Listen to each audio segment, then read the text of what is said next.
السلام علیکم کے اس کے ناول پہ آپ سب کو ویلکم۔ ایک خوبصورت ناول پیش کر رہے ہیں جس کا نام ہے اس طور سے تجھے چاہا۔ ناول کے رائٹر ہیں سائرہ یامین راؤ۔ چلیے چلتے ہیں ناول کی جانب۔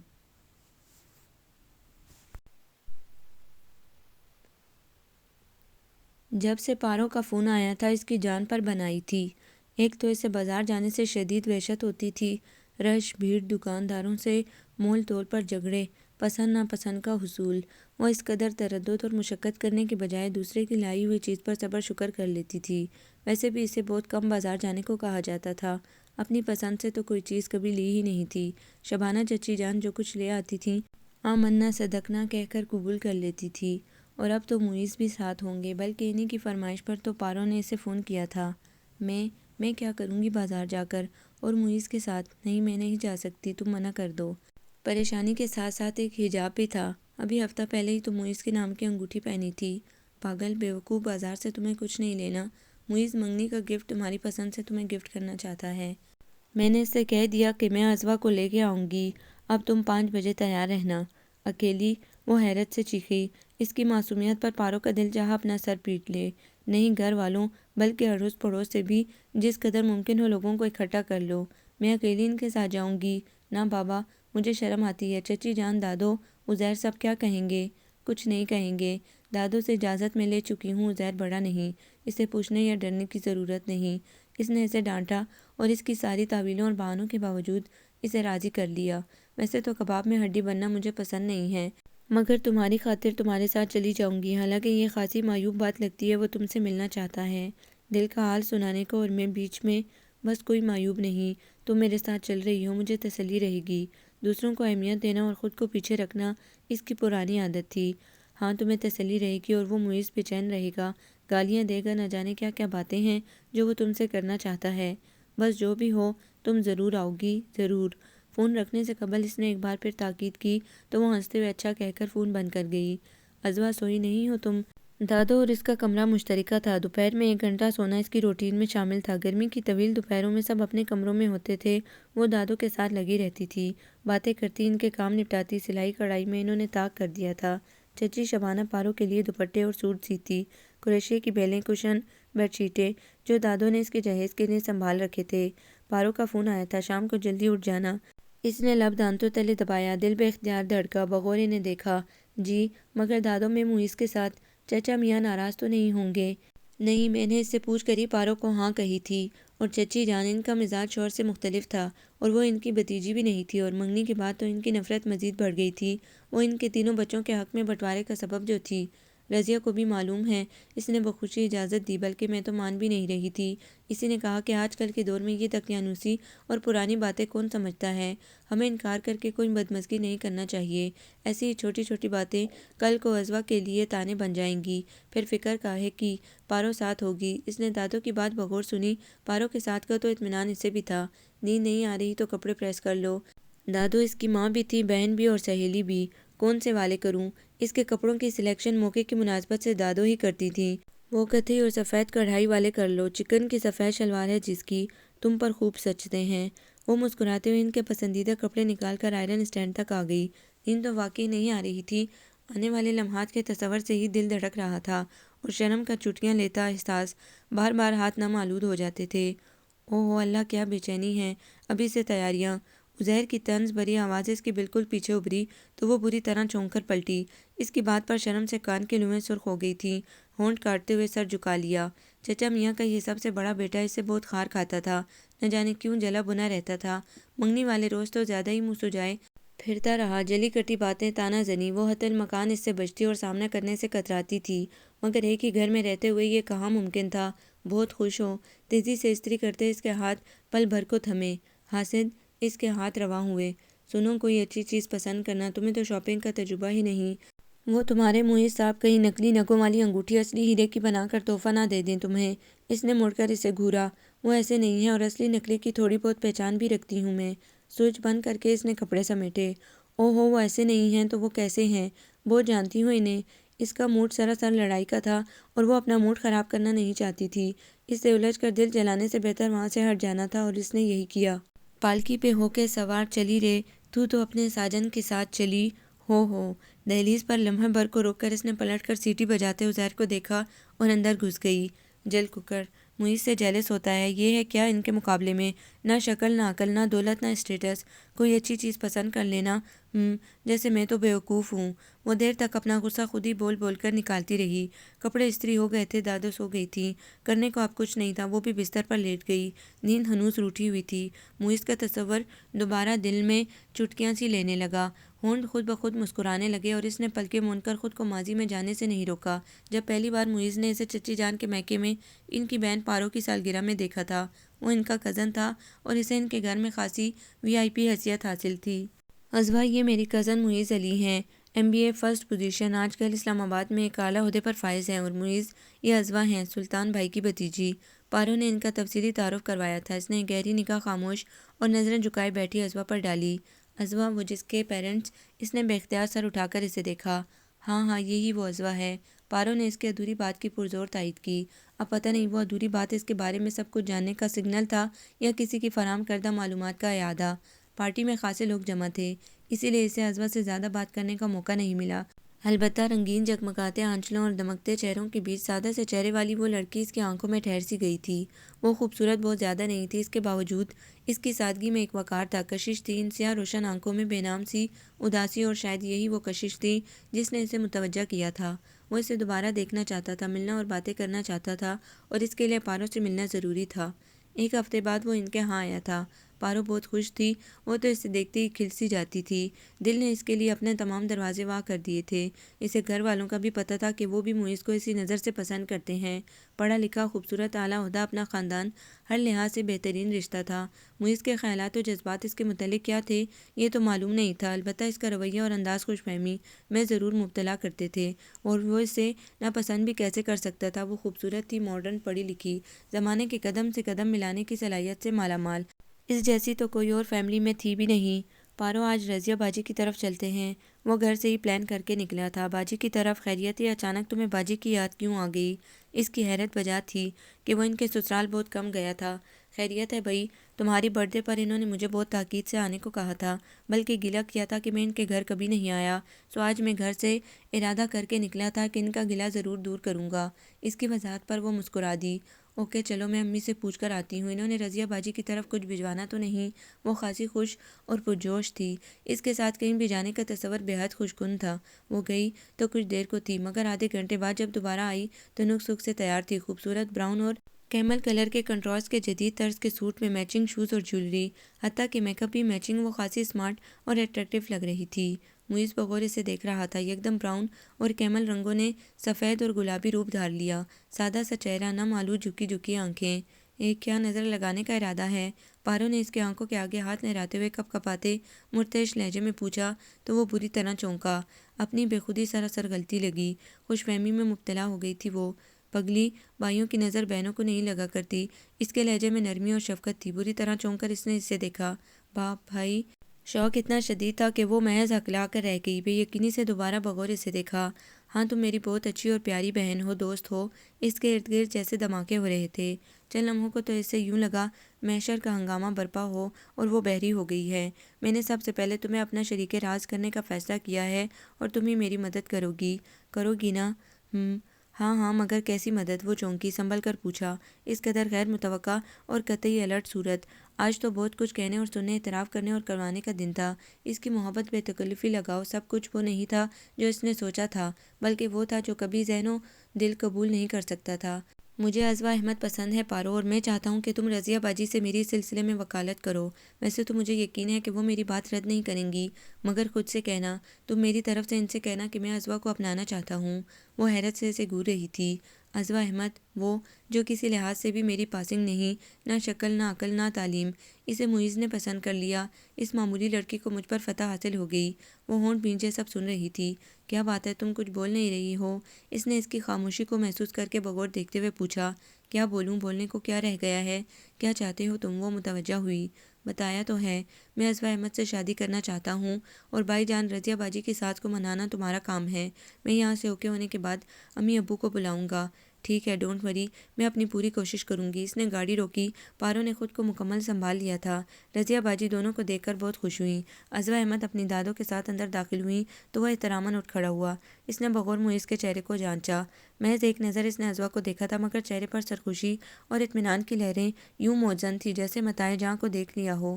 سرخوشی اور نظر کا اضطراب اس کے لیے تو کبھی نہیں چھلکا تھا، پھر کیوں وہ خود فریبی کا شکار تنہائی اس راہ کی مسافر بنی آگے بڑھتی رہی۔ اس کا دل بلبلا اٹھا تھا۔ یہ سب برداشت کرنا آسان نہ تھا۔ آؤ کچن میں چلیں، عزوہ نے آہستہ سے اس کا ہاتھ تھام کر کہا تو وہ چونکی۔ چلو، باجی کو انہوں نے ڈرائنگ روم میں بھیج دیا۔ عزوہ نے ساس پین میں تیل ڈال کر چولہے پر رکھا، فریج سے کباب نکال کر شیلف پر رکھے۔ تم یہ چٹنی بنا لو، دہی میں ملا لیں گے۔ اس نے پودینہ اس کی طرف بڑھایا۔ ارے پارو، کیا بات ہے، بہت خاموش ہو۔ اس کی اتنی باتوں کے جواب میں خاموشی کا مطلب پارو کے ساتھ یقیناً کوئی پرابلم تھی، ورنہ وہ تو بہت بولتی تھی۔ کچھ نہیں، یوں ہی تمہیں لگا ہے۔ لو، یہ بسکٹ بھی آ گئے ہیں، میں ٹرالی میں لگا دوں۔ اس نے لہجہ حتی المکان سرسری سا رکھا تھا۔ پتہ ہے، میں آج دعا کر رہی تھی کہ تم ضرور آ جاؤ۔ میں نے نیا سوٹ سیا ہے، ابھی فارغ ہو کر دکھاتی ہوں۔ کباب نکالتے ہوئے وہ مسلسل بول رہی تھی۔ اس نے مڑ کر اسے دیکھا، میلے سے کپڑے، الجھے بکھرے بال اور عام سی شکل جو اس وقت اور بھی عام سی لگ رہی تھی۔ کیا ہے تم میں جو معیز جیسے شخص نے تمہیں پسند کیا؟ کچھ بھی تو نہیں۔ تم اس کے قابل کہاں ہو؟ اگر اس جیسے لوگ تم جیسی لڑکیوں کو پسند کریں گے تو پھر ہم آئیڈیل کیسے پا سکتے ہیں؟ ہاں، دیکھ لوں گی، تم جلدی سے یہ چائے بنا کر اندر دے آؤ۔ اس نے شوگر پاٹ چیک کر کے ٹرالی میں رکھا۔ میرا حلیہ تو اتنا خراب ہو رہا ہے، میں نہانے ہی جا رہی تھی۔ نومی کے کپڑے دھوتے دھوتے دیر ہو گئی۔ آنے سے پہلے بتا ہی دیا ہوتا، کم از کم حلیہ تو درست کر لیتی میں۔ اس نے خود پر نظر ڈال کر وجہ بتائی۔ کیوں، کوئی خاص وجہ؟ وہ لہجے کی کڑواہٹ چھپا نہ سکی۔ دل چاہا کہہ دے، تم تو اس حلیے میں بھی اسے بہت اچھی لگی ہو۔ بن سنور کر تو وہ، اور بھی خاص وجہ، بھئی تمہارے کزن آئے ہیں اور وہ کیا سوچیں گے کہ… وہ کچھ نہیں سوچیں گے، البتہ تم ضرور اس کے بارے میں سوچ رہی ہو۔ اس نے بات کاٹ کر تن سے کہا، خود پر ضبط کم ہو رہا تھا۔ ہائے، وہ حیرت سے مڑی۔ میں کیوں اس کے بارے میں سوچنے لگی؟ وہ تمہارا کزن ہے، میرا نہیں۔ کزن تو میرا ہے، مگر صرف کزن، باقی تو تمہارا ہی ہے۔ تمہارا بھی بہت جلد وہ بننے والا ہے، سوچ لو۔ کیا مطلب؟ اس نے پلیٹ رکھ کر اس کی معنی خیزی پر غور کیا۔ بتاؤں گی، سب بتا دوں گی، فی الحال جلدی سے یہ سب اندر پہنچاؤ۔ اس نے الجھ کر کچھ سوچا، پھر سر جھٹک کر ٹرالی کے سیٹتی باہر نکل گئی۔ پارو وہاں ہی کھڑی رہی۔ معیز کی آنکھوں میں اسے دیکھ کر جو رنگ بکھرے تھے، انہیں دیکھنا اس کے لیے بے حد دشوار تھا۔ جسم و جاں میں چنگاریاں سی بھڑک اٹھی تھیں۔ عام سی شکل و صورت کی وہ لڑکی ان کے احساس مند بے سہارا لاوارث جسے چچا نے اپنے بچوں کی طرح سنبھال رکھا تھا۔ اس کی شادی کے لیے اس کی دادو کتنی پریشان رہتی تھیں۔ خاندان میں سے تو رشتہ آنے کا امکان کم ہی تھا۔ سبھی اس کی سلیقہ شاعری سغراپے اور تمیز ادب و احترام کے قائل تو تھے، مگر بدنصیبی سے ڈرتے تھے۔ اور یہ نحوست کا پروپیگنڈا کس نے پھیلایا تھا، کیوں، وہ اچھی طرح جانتی تھی۔ یہ سب اس کی بہن کا ہی کیا دھرا تھا۔ پارو تو چلی گئی تھی، مگر اسے الجھن میں ڈال گئی تھی۔ ایک تو اس کا رویہ اور انداز بہت سرد اور اکھڑا اکھڑا لگا، نہ جانے کس بات پر خفا تھی، کھل کر بتایا بھی نہیں۔ پھر معیز کے حوالے سے بھی معنی خیز گفتگو جس میں طنز کی آمیزش زیادہ تھی۔ اس نے پوچھا تو ٹال کر چلی گئی۔ یہ گھر اس کی پناہ گاہ تھی اور اس گھر کے مکین محسن۔ اسے آج بھی وہ 10 سالہ معصوم، سہمی ہوئی، دکھ سے نڈال روتی بلکتی بچی یاد تھی، جو اچانک حادثے میں ماں باپ، لاڈلے اکلوتے 6 سالہ بھائی کی وفات پر حیرت زدہ انتہائی دکھ سے سارے تانے اور باتیں سن رہی تھی۔ بدنصیب، بدبخت، سارے مر گئے، یہ بچ گئی۔ ارے بھائی ہی بچ جاتا، لڑکی ذات در در کی ٹھوکریں کھائے گی۔ ممانی کو اس سے ہمدردی تھی یا اس کے زندہ بچ جانے کا غصہ، اس وقت جبکہ وہ انتہائی محبت کرنے والے پیارے والدین کے غم میں نڈال تھی؟ یہ تانے، یہ کوسنے اور آہیں اسے بری طرح سہما گئیں۔ 10ویں تک آنے جانے والوں کا زور ختم ہو گیا تھا اور وہ ان 10 دنوں میں دادو سے بے انتہا مانوس ہو گئی تھی۔ وہ سہارا تھی، واحد خمسار تھی۔ وہ تو اتنا ڈر گئی تھی کہ ہر وقت کمرے میں دبکی رہتی تھی۔ اس کے الگ تھلگ رہنے سے دادو خاصی پریشان تھی۔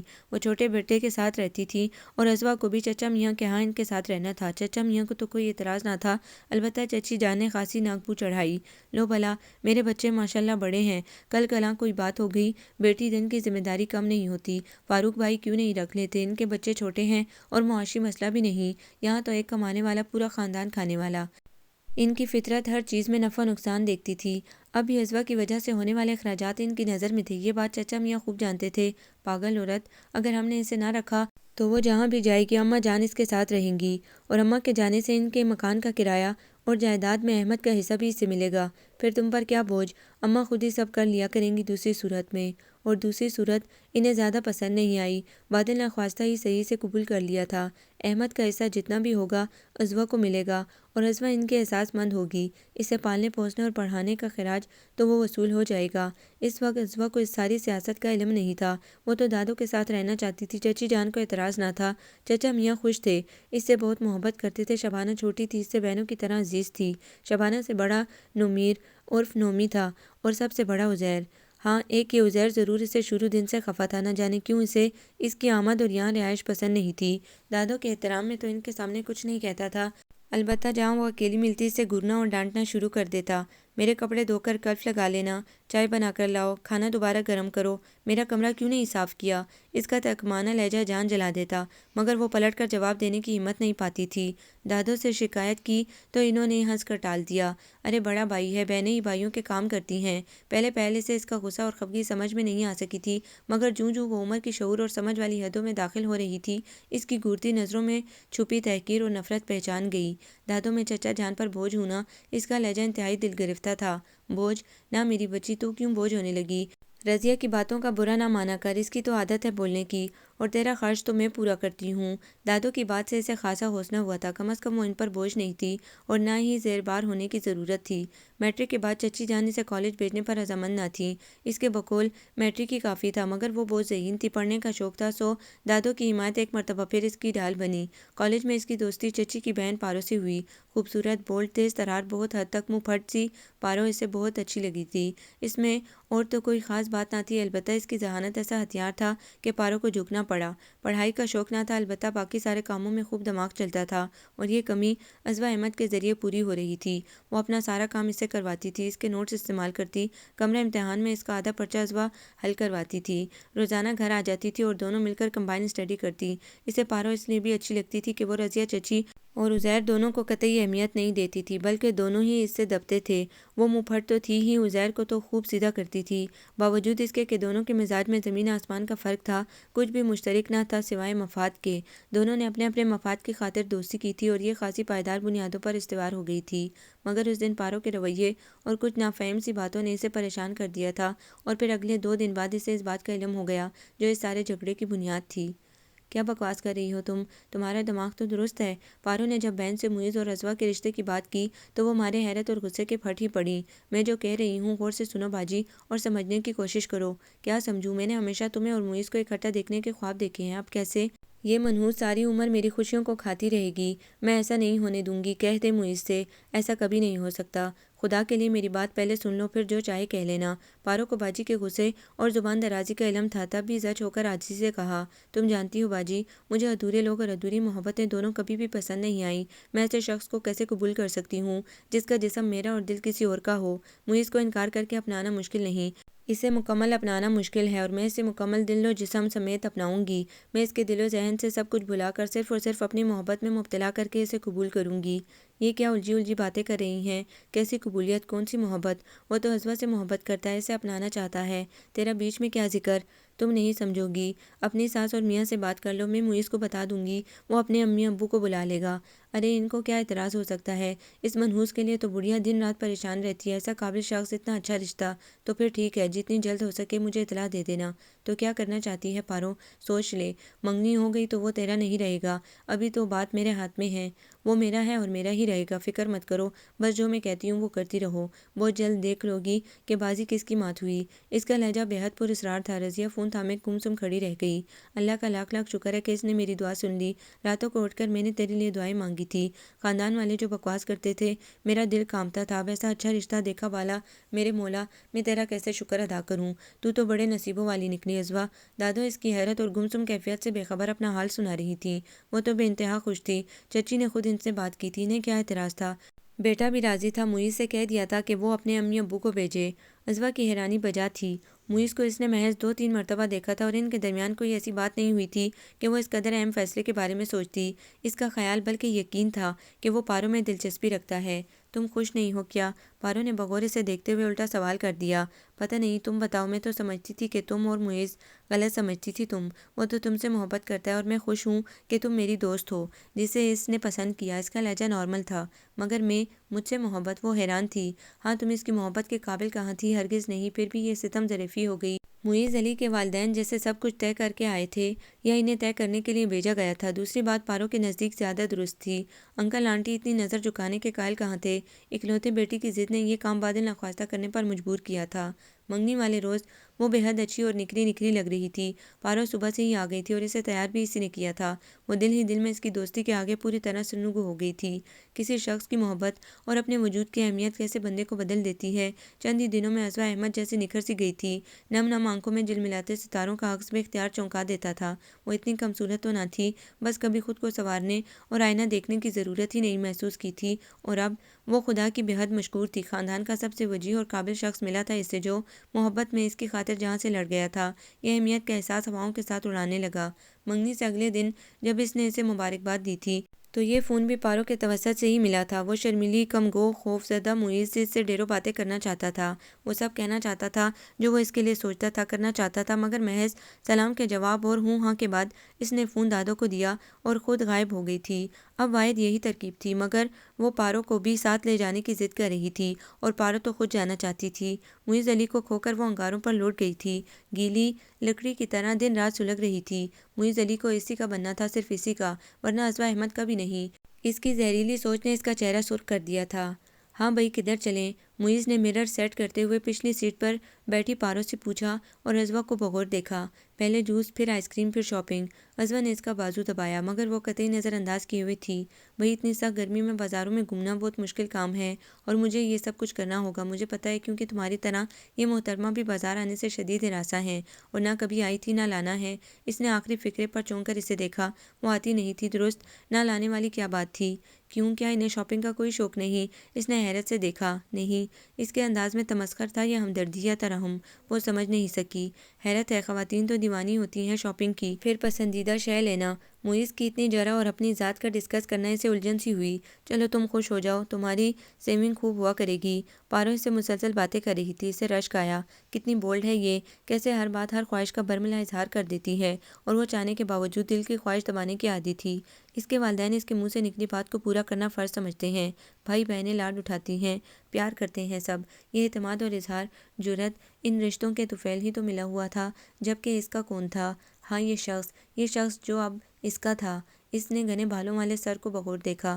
اسے کیا معلوم کہ میں کتنی تشنہ لب ہوں، محبتوں اور پرخلوص چاہتوں کی ترسی ہوئی، اعتماد ذات چاہتی ہوں۔ خدا کرے کہ یہ شخص مجھے میری ذات کا اعتماد اور وجود کی اہمیت بخش دے۔ چلو بھائی اترو، کہاں گم ہو؟ پارو نے اس سے ٹوکا دیا تو وہ چونکی۔ او خدا بھئی سخت گرمی ہے، اتنی تیز دھوپ۔ وہ گلاسز اتار کر آنکھیں چپکنے لگی۔ آپ اس قدر خاموش کیوں ہیں؟ لگتا ہے زبردستی لائی گئی ہیں۔ وہ اسے منہ بند کیے گمسم بیٹھا دیکھ کر بول اٹھا، نہ نہیں تو ایسی تو کوئی بات نہیں۔ وہ ہولے سے تردید کرنے لگی۔ پارو نے کہکا لگایا، کباب میں ہڈی بننا مجھے اچھا نہیں لگتا، مگر عزوہ کی ضد تھی۔ خیر تم لوگ باتیں کرو، میں ذرا ہال کا چکر لگاؤں۔ وہ مسکراتے ہوئے دونوں کو ہاتھ ہلاتی باہر نکل گئی۔ ادھر محترمہ، ہم ادھر ہیں۔ وہ اب تک ادھر ہی تک رہی تھی جدھر سے وہ گئی تھی۔ معیز نے آہستہ سے کھنکھار کر کہا، عزوہ آپ اتنی پریشان، اتنی خوفزدہ سی کیوں ہیں؟ اس نے چونک کر نظر اٹھائی، گہری جانچتی نگاہیں اس پر مرکوز تھی۔ اپنے سارے دکھ پریشانیاں مجھے دے دو، خود کو وہم و اندیشوں سے نکالو، میں ہوں نا، میرا اعتبار کرو۔ میں نے تم سے محبت کی ہے اور اپنی محبت کی طاقت پر پورا یقین ہے۔ کوئی بھی مشکل پیش آئے تو مجھے اپنے ساتھ کھڑا پاؤ گی۔ ٹپ ٹپ آنسو اس کے ہاتھوں پر گر رہے تھے۔ معیز علی سے محبت کا دعویٰ کر رہا تھا، اسے وہ سب کچھ دینے کا عزم جو اس نے ہر رات سوچا تھا اور ہر لمحہ جس کی قبولیت کی دعا کی تھی۔ بس اب رونا نہیں، رونے کے دن ختم اور خوشیوں مسرتوں کے دن شروع۔ میں فون کروں گا، بات کرو گی نا؟ وہ اس کی طرف جھک کر خوشی سے پوچھ رہا تھا، اور ابھی وہ جواب دینے ہی والی تھی کہ پارو کھنکھارتی اندر داخل ہوئی۔ بس بھئی یہ قسط یہاں ہی ختم کر دو، باقی آئندہ، اور اب جلدی سے اٹھو، اندھیرا پھیل چکا ہے، بازار میں بھی وقت لگے گا۔ اس کی دادو تو گھڑیاں گن رہی ہوں گی۔ وہ شرمندگی سے فوراً کھڑی ہو گئی تھی۔ معیز نے منہ بنا کر اسے دیکھا۔ معیز اور اس کے درمیان نوک جھونک جاری تھی۔ وہ ایک خاصے بڑے اسٹور میں داخل ہوئے۔ یہاں ریڈی میڈ کپڑے، میک اپ، جوتوں اور جیولری کی بے انتہا ویرائٹی موجود تھی۔ کوئی نیا ڈیزائن دکھائیں؟ پارو نے کہا، یہ کم تو نہیں ہے، آپ دیکھیں ہزاروں مختلف اور ایک سے بڑھ کر ایک ڈیزائن بالکل نیا موجود ہے، میں اور بھی لے آتا ہوں۔ وہ اس وقت ایک باکس میں موجود ننھے ننھے نگوں سے مزین قیمتی لاکٹ دیکھ رہی تھی۔ اسے ہاتھ میں تھامے تھامے اس نے ایک نظر عزوہ پر ڈالی، اور کاؤنٹر پر اپنا کھلا ہوا پرس رکھے متاثر کن نظروں سے دائیں طرف شوکیس میں سجے ہوئے جوڑاؤ زیورات دیکھ رہی تھی۔ پارو کا ہاتھ اٹھا اور پرس سے باہر آیا تو خالی تھا۔ یہ معیز نظر نہیں آ رہا، کہاں رہ گیا؟ اس کے متوجہ کرنے پر وہ بھی مڑی اور ہجوم میں نگاہیں دوڑانے لگی۔ باجی آپ یہ ڈیزائن دیکھیں، اتنے خوبصورت ڈیزائن پورے شہر میں کسی اور شاپ پر نہیں ملیں گے، یہ ہمارا دعویٰ ہے۔ سیلز مین لڑکا کچھ اور سنہری چمکتے ہوئے لاکٹ اٹھایا آ گیا تھا۔ جی ضرور ضرور، دراصل ہمارے ساتھ جو صاحب تھے وہ نہ جانے کہاں رہ گئے ہیں، آپ یہ سب اسی طرح رکھیں، ہم انہیں لے کر آتے ہیں۔ پیمنٹ تو انہوں نے ہی کرنی ہے نا؟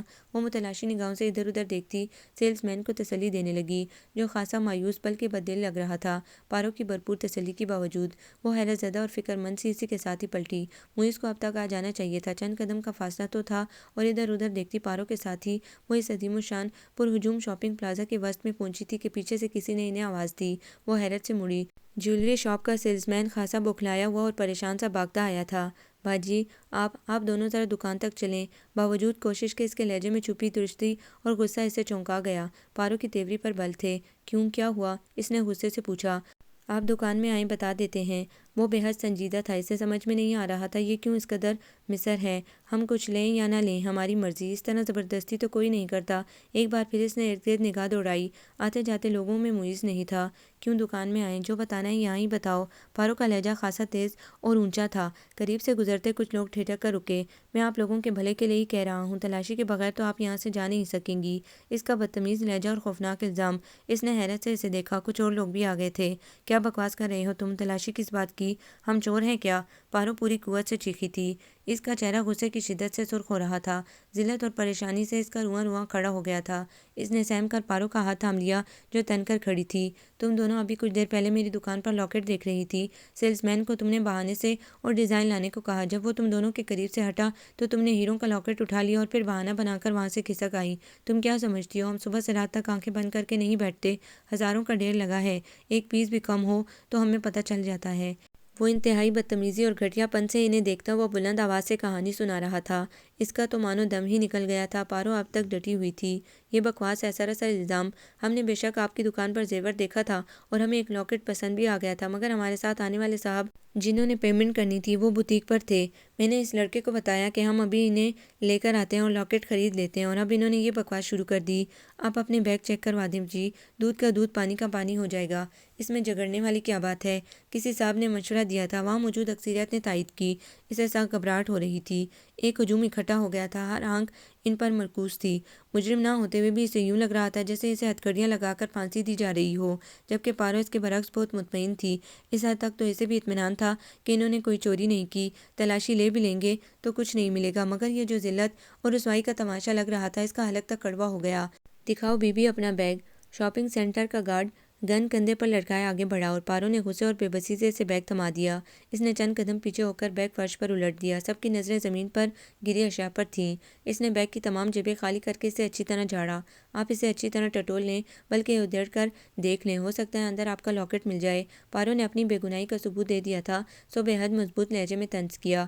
گارڈ نے تمام چیزیں جلدی جلدی بیگ میں ٹھونس کر اسے پارو کو دے دیا، جو بڑبڑاتی اسے ٹھیک کر رہی تھی۔ موئز، اس نے چند قدم دور موئز کا چہرہ ہجوم سے جھانکتا دیکھ لیا تھا۔ ہمارے شرم اور ندامت کے وہ غرق ہو گئی۔ بے گناہ ہونے کے باوجود کتنی شرمندگی اٹھانا پڑ رہی تھی، اسی لیے وہ بار بار موئز کے چہرے کے تاثرات جانچنے کو اسے دیکھ رہی تھی۔ یہ آگے کیوں نہیں آتے؟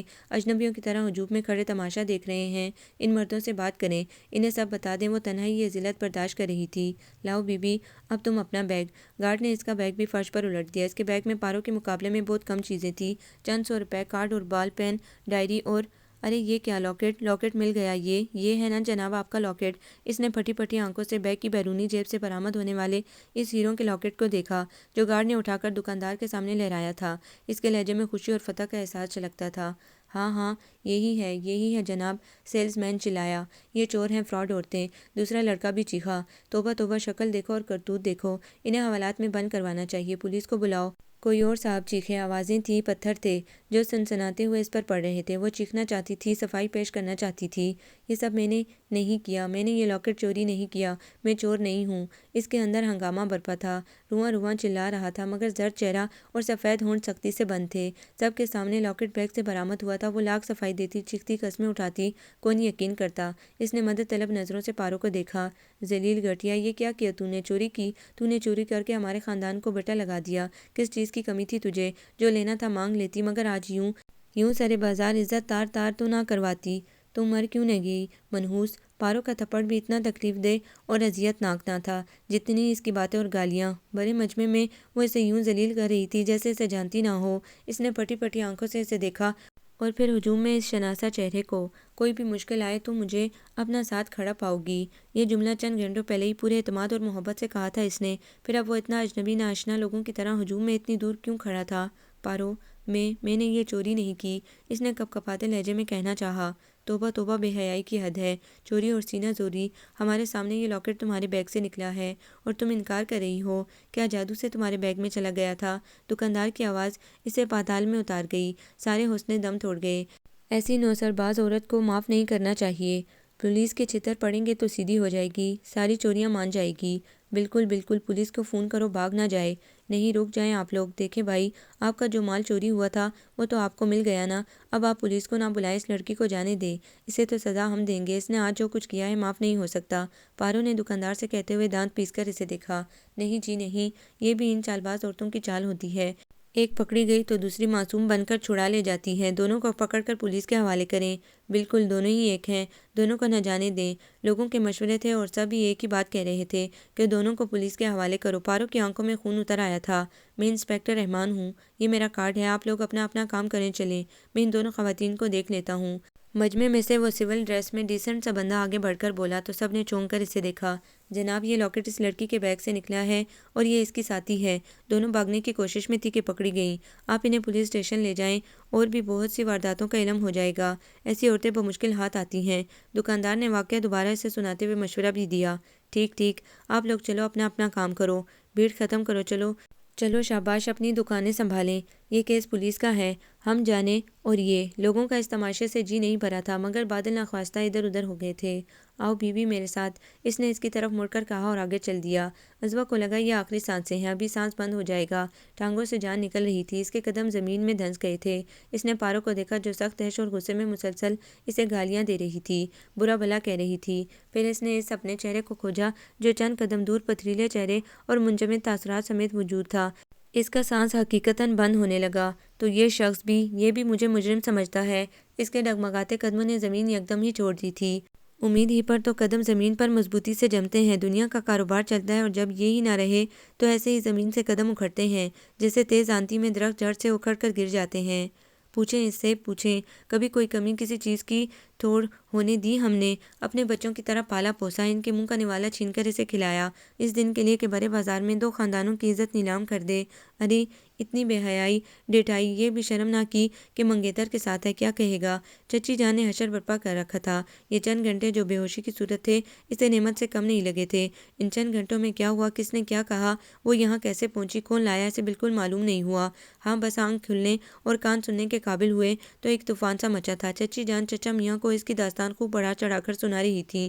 دادو کے کپ کپاتے ہاتھوں اور لرزتے ہونٹوں سے بے بسی ظاہر تھی۔ چچا میاں گمسم سر جھکائے مجرم بنے بیٹھے تھے۔ شبانہ نومی فکر مند اور حیرت زدہ تھے جبکہ عزیر جوش اور غصے میں اسے ادھیڑنے کو تیار تھا۔ چچی میں چور نہیں ہوں، میں نے وہ لاکٹ نہیں چرایا، خدا کی قسم۔ جھوٹی قسمیں مت اٹھاؤ، کیوں خدا کی گنہگار ہوتی ہو؟ تمہارے اس جھوٹ پر رونے دھونے پر کوئی یقین کرے گا؟ کوئی بھی نہیں۔ بڑے مجمع میں سب نے دیکھا کہ لاکٹ تمہارے بیگ ہی سے نکلا تھا۔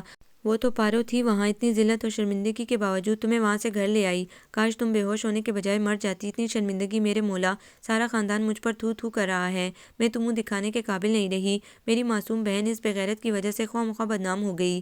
اچھا بس اب ختم کریں، کوئی فائدہ نہیں اس واویلے کا، جو ہونا تھا ہو چکا، آپ چلیں۔ عزیر نے یکدم کھڑے ہو کر ماں کو روک دیا تھا، وہ سخت کشمی کی نگاہوں سے اسے گھورتی ہوئی جانے لگی۔ شبانہ، نومی، چلو۔ انہوں نے اپنے دونوں بچوں کو بھی آواز دی۔ چچا جان بھی کھڑے ہو گئے تھے۔ چچا میاں، آپ تو میرا یقین کریں، میں چور نہیں ہوں، وہ لاکٹ میں نے نہیں چرایا، نہیں چرایا۔ وہ روتے ہوئے ہاتھ باندھے التجا کر رہی تھی، کوئی تو اس کی بے گناہی مانے۔ چچا میاں نے ایک نظر اسے دیکھا جیسے کہہ رہے ہوں، اس بے گناہی کا یقین بھی میں کر لوں تو کیا فائدہ، جو بدنامی ہو گئی ہے وہ داغ کیسے دھلیں گے؟ پھر سر جھکا کر باہر نکل گئے۔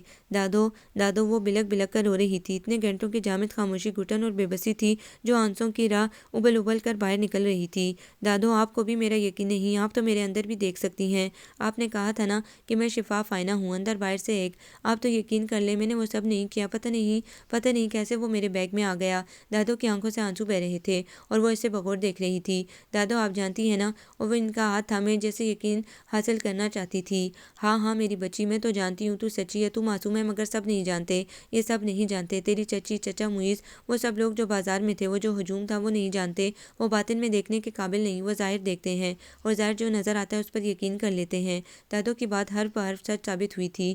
کوئی بھی تو اسے جاننے اور سمجھنے کی کوشش نہیں کر رہا تھا، نہ وہ جن کے نزدیک وہ عمر بھر بچپن سے رہی تھی اور وہ جو اسے سمجھنے کے دعوے دار تھے، نہ وہ جن سے محض چند روز واقفیت تھی۔ وہ قسمیں کھا کر اپنی بے گناہی کا یقین دلانے کی کوشش کرتی تو بری طرح دھتکار دی جاتی۔ یہ خبر جنگل کی آگ کی طرح پھیلی تھی۔ لوگ یوں آ رہے تھے جیسے چچی کو وفات کا پرسہ دینے آ رہے ہوں، اور وہ کس کس کو بے گناہی کا یقین دلاتی۔ تھک کر خود کو کمرے میں قید کر لیا۔ وہ پارو سے بات کرنا چاہتی تھی، اسے بتانا چاہتی تھی کہ اس نے لاکٹ نہیں چرایا۔ وہ تو معیز کو تلاش کر رہی تھی، اس کے ہاتھ اس لاکٹ تک پہنچے بھی نہیں تھے، مگر وہ اس کی کوئی بات بھی سننے کو تیار نہ تھی۔ میں تمہاری بکواس اور قسموں پر یقین نہیں کرنے والی ہوں، سب کچھ میری آنکھوں کے سامنے ہوا۔ نفرت ہے مجھے تم سے، میں تو تمہارے منہ پر تھوکنا بھی پسند نہیں کروں گی۔ اس کے خیال میں اس کا غصہ بجا تھا، اس کی بھی تو ذلت رسوائی ہوئی تھی، اسے بھی تو بڑے مجمع میں شرمندگی اور اذیت کا سامنا کرنا پڑا تھا۔ چور نہ صحیح، چور کی ساتھی تو وہ بھی کہلائی تھی، وہ مانتی تھی، مگر ان سب باتوں کے باوجود وہ اسے اپنی صفائی دینا چاہتی تھی۔ میں سب کچھ جانتے ہوئے بھی محض اس لیے تمہاری خاطر خاندان والوں سے اور گھر والوں سے ضد کر کے ٹکر لے بیٹھا کہ شاید لوگ جو کہتے ہیں وہ جھوٹ ہو۔ تم مجھے ایسی نہیں لگی تھی، بہت مختلف اور سچا معصوم سمجھا تھا میں تمہیں، مگر مجھے افسوس ہے کہ میں نے ایک نہایت غلط فیصلہ کیا تھا۔ میں سوچ بھی نہیں سکتا تھا کہ تمہاری یہ بری عادت اس قدر پختہ ہو چکی ہے۔ تمہیں اسی لیے بازار نہیں لے جایا جاتا تھا اور میری ضد پر مجھے کچھ دیر ہو گئی تھی، میں اپنے دوست کے ساتھ باتوں میں مصروف ہو گیا، اور جب اسے لے کر تعارف کروانے کے لیے تمہاری طرف آیا تو ایک انتہائی شرم انگیز ذلت بھرا نظارہ دیکھ کر رواں کپ کپا اٹھا۔ میں کیسے اس وقت تم سے کوئی تعلق ظاہر کرتا؟ شرم سے زمین میں گڑ جانے کو دل چاہا، اپنے آپ پر غصہ آیا، افسوس ہوا۔ غلطیاں انسانوں سے ہی ہوتی ہیں اور ان غلطیوں کا خمیازہ بھی بھگتنا پڑتا ہے، اور اس غلطی کا خمیازہ عمر بھر مجھ سے شرمندگی کی صورت خراج وصول کرے گا۔ معیز نے کہا تھا، تو جانتا ہے وہ سب جو میں نے نہیں کیا، جو میرا گناہ نہیں، پھر کیوں نہیں ان لوگوں کو دکھاتا سچ؟ گنہگار کو کیوں سزا نہیں مل رہی؟ مجھے کیوں عذاب میں مبتلا کر رکھا ہے؟ ہر روز رات کو وہ آسمان پر نظریں جمائے سوال کرتی تھی، اور جب یہ گلہ شکوہ حد سے زیادہ ہو جاتا تھا تو وہ اس کے اندر کی سختی سے دبائی ہوئی عزوہ احمد جاگ جاتی۔ اے خدا، تو مجھے معاف کر دے، میرے گناہ معاف کر دے، مجھے عزت دے، مجھے نواز دے، مجھ پر اپنی نظر کرم کر، میری طرف دیکھ۔ راتوں کو روتے ہوئے وہ کئی گھنٹے دعائیں کرتی تھی، کبھی کبھار سوتے سے ایک دم اٹھ جاتی، سہمی ہوئی چیختی ہوئی، میں چور نہیں ہوں، میں نے لاکٹ نہیں چرایا، اللہ کی قسم میں چور نہیں ہوں۔ اور اس وقت دادو اسے اپنے ساتھ لپٹا کر بے حد محبت سے مضبوطی سے سمیٹ لیتی تھی، اسے سمجھاتی، پیار کرتی، تو چور نہیں میری بچی، تو چور نہیں۔ تو پھر دادو، وہ معیز، پارو، وہ سارے لوگ مجھے کیوں چور کہہ رہے تھے؟ کیوں؟ وہ ان کا گربان جھنجھوڑ ڈالتی، بکواس کرتے ہیں، جھوٹ بولتے ہیں، دفع کرو ان سب کو۔ تو کیوں خیال کرتی ہے، کیوں سوچتی ہے؟ سو جا میری بچی، سو جا۔ وہ اسے پیار سے اپنے ساتھ لپٹا کر اس کا خوف دور کرتی، تھر تھر کانپتے بدن کو اپنے بوڑھے ناتواں بازو میں سمیٹے دنیا کی ساری مصیبتوں سے بچانا چاہتی تھی، اور جب وہ سہمی ہوئی ڈری سی سو جاتی تھی تو ان کے آنسو باہر گرا لیتے تھے۔ اے خدا، تو غیب کا علم جانتا ہے، سب تیرے حکم کے تابع ہیں، تو بیٹھ جانتا ہے کھلی اور مخفی چیزوں کے، تو میری اس معصوم بچی کی مشکل حل کر، جو سچ ہے دکھا دے، بے گناہی ثابت کر دے، اسے عزت اور رتبہ دے دے۔ معیز پارو سے شادی کر رہا ہے، یہ خبر دادو پر بم بن کر گری، جبکہ وہ بے حس ہو گئی تھی۔ یہ ظلم ہے، زیادتی ہے، وہ نہ جانے کن خوش فہمیوں میں مبتلا تھی۔ کیسا ظلم؟ کون سی زیادتی؟ ارے تمہاری لاڈلی نے جو زیادتی ہم سب پر کی، جو ظلم اس خاندان اور اس کی بچیوں پر کیا، وہ ان کا حساب کون دے گا؟ اس ننگ خاندان بدنام زمانہ کو معیز تو کیا خاندان کا کوئی بھی فرد قبول نہیں کرے گا، اپنے کرتوت کا کھائے گی یہ، جیسے امال ویسے پٹکی گئی۔ چچی زہریلے تیر ان کی سماعتوں میں اتار کر چلی گئی تھی، دادو کے کمزور جسم میں جان نہیں رہی تھی، ان کے تئیں تو کم از کم رشتہ برقرار تھا، اور کچھ عرصے بعد ہی صحیح وہ ضرور عزوہ کو بیاہنے آئے گا۔ بولی دادو، مجھے تو اسی دن لگتا تھا جیسے آج یوم حساب ہے، اور میں معیز سے آخری بات کر رہی ہوں۔ اس نے سوچا، دادو آپ ہی تو کہتی تھی کہ جو نصیب میں ہوتا ہے مل جاتا ہے، جو نصیب میں نہیں ہوتا وہ نہیں ملتا۔ معیز میرا نصیب نہیں تھا، پھر کیسے مل جاتا مجھے؟ اور یہ سارا سلسلہ بھی تو میرے نصیب کی خرابی ہی تھا۔ پتہ نہیں وہ کسے تسلی دے رہی تھی، خود کو یا دادو کو؟ بہرحال اب تو وہ ایک دوسرے کا سہارا تھی، ایک دوسرے کو بہلا کر اپنے آنسو چھپا کر دوسروں کے پہنچنے والا کام بخوبی کر رہی تھی۔ یہاں کیا کر رہی ہو تم؟ اس 1.5-2 ماہ کے عرصے میں پہلی بار اس نے عزیر کی آواز سنی تھی۔ پلٹ کر اسے دیکھا۔ سبزی لے رہی ہوں۔ وہ دروازے سے ہٹ گئی، وہ باہر سے اندر آ گیا۔ مجھے دو یہ۔ اس نے ٹوکری اس کی طرف بڑھائی، وہ باہر نکل گیا تو وہ گم سم سوچتی ہوئی آہستہ آہستہ چلی آئی۔ اس تمام عرصے میں ہر شخص نے حسب توفیق بڑھ چڑھ کر اسے لعنت ملامت کی تھی، اور یہ جو سب سے زیادہ تنگ کرتا تھا بالکل خاموش ہو گیا تھا۔ پتہ نہیں وہ اتنی نفرت کرتا تھا کہ اس سے بولنا پسند نہیں کرتا تھا، یا سنو، وہ چونک کر پلٹی۔ یہ لے جاؤ اندر، اور ہاں، میرے کمرے کی صفائی بھی کر دینا۔ اس کا لہجہ پہلا سا نہ تھا، کچھ بدلا ہوا، نہ سمجھ میں آنے والا۔ جی۔ وہ باسکٹ لے کر کچن میں آ گئی۔ آنسو ایک تواتر سے سارے بند توڑنے بہنے لگے تھے۔ بھلے یہ لوگ نفرت ہی کریں، مگر یوں دھتکاریں تو نہ۔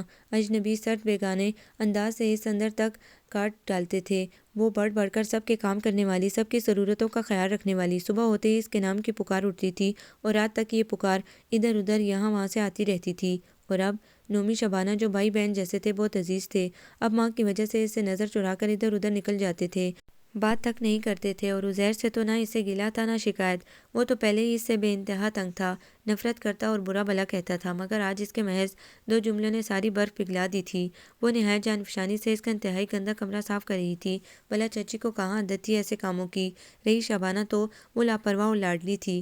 چائے بھی لے آؤ گرم گرم۔ اس نے کمرے کو بغور دیکھا اور نیا حکم دیا۔ وہ خاموشی سے باہر نکل گئی، بے انتہا تھکن ہو رہی تھی۔ یہ چائے کس کے لیے بن رہی ہے؟ چچی کی آواز پر اس کا ہاتھ کانپا۔ عزیر نے کہا ہے۔ اس نے سر جھکائے جھکائے کہا۔ تو اس کے کمرے میں کیوں گئی تھی؟ چچی کے شکی انداز پر اس نے سر اٹھایا۔ عزیر نے کہا تھا کہ امی، میں نے اسے کام کو کہا تھا، بہت آرام کر لیا، بہت مزے کر لیے، کب تک مفت کی کھائے گی؟ کام کروائیں اس سے۔ وہ نہ جانے کب آ گیا تھا، اس کی بات پر اس نے لب کاٹ لیے۔ بہت بے وقوف ہوں میں، بہت جلد خوش فہمی میں مبتلا ہونے والی، اتنے بڑے حادثے کے بعد بھی نہیں سنبھلی تھی۔ ذرا سی ہمدردی کو اپنی بے گناہی کا ثبوت سمجھ کر خوش ہو گئی۔ یہ لوگ تو اس کی جان بھی لے کر یقین نہیں کرنے والے۔ چائے کپ میں ڈال کر وہ باہر آ گئی۔ گھر والوں کو عزیر نے نئی راہ دکھائی تھی، بھلا اسے یوں مہارانی بنا کر بٹھا دیا تھا۔